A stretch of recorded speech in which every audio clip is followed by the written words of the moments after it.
John Rexroad with Pacuda Leading Edge. I'm here to talk about systems that don't meet the standards or are questionable towards the standards. I've touched base a little bit on them earlier on, but I want to talk a little bit about a system that I'm seeing quite a bit of these days, which is sometimes referred to as a fan system. They get hybrid into other types of systems, so I'll cover both of them in a little bit more detail. The principle of the fan system is that it is for debris only, lightweight debris, and it's claimed to meet all the standards of OSHA, ANSI, ASTM, and so on and so forth. When you prototype test a net system, you can't see any permanent distortion or damage in the nets or in the hardware.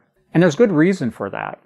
One reason is that more than one person can fall, or debris can be sort of a lingering, an unzippering effect, if you want, of what's falling off the building. And that means that the net needs to be able to continue to perform over a period of time.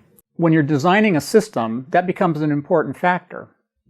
Let's take a look at what I'll call the fan system, and that's on page 66 of the technical report. The fan system is one that's designed so that it has a vertical member that supports the arm at a 45-degree angle.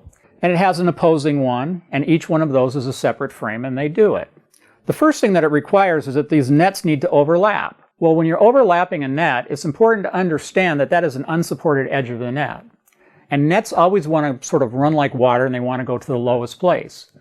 So what's going to happen when something falls into that net in that seam or in that gap?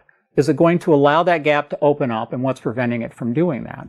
That's why the net-to-net connection has always been so important and part of the discussions in all net systems. I'll leave it to them to explain how that will not happen on your job site. But the more pressing thing on this is how they support the outer edge of it. Because I rent material, I always want to make sure that I'm going to rent material that will last and give longevity. I also want to make sure that I get it back and it's not damaged. This has an outer pole, and that outer pole is done by weaving it in and out of the mesh. The mesh it's weaving it in and out is normally that knotless net sewn on a little cord that I've talked about in previous videos that's non-compliant with the standards to begin with. So when something falls into this, what's happening is the pull is going to give away. It's going to decelerate. It's going to bend. As soon as it bends, it's not in compliance with the standards. It's also changing that distance from how far it's extending out from the face of the building to a lesser amount. So it's not compliant. Should it be compliant?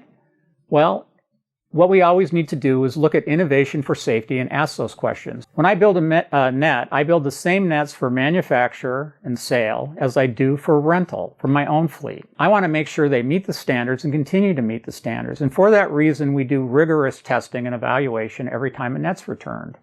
We take on that part where OSHA requires that you do 6-month interval inspections and other things on the nets.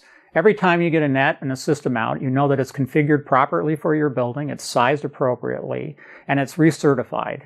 You can visit netting.com for more information or call us simply at 1-800-241-7330. We look forward to helping you with this and any other of your safety needs. Stay safe.